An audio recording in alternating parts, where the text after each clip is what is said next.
Doctor Rama Naidu Nimmala.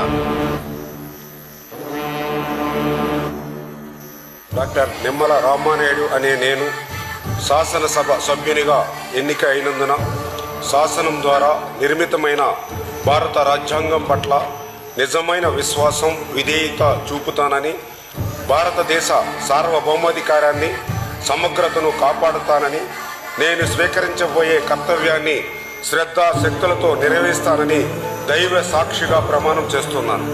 Andhra Pradesh శాసనసభ సభ్యుడైన doctor Nimmala Ramanaidu అనే నేను సభా నియమాలకు కట్టుబడి ఉంటానని, వాటిని అనుసరిస్తానని, సభా మర్యాదలను పాటిస్తానని, సాంప్రదాయాలను గౌరవిస్తానని దైవ సాక్షిగా ప్రమాణం చేస్తున్నాను.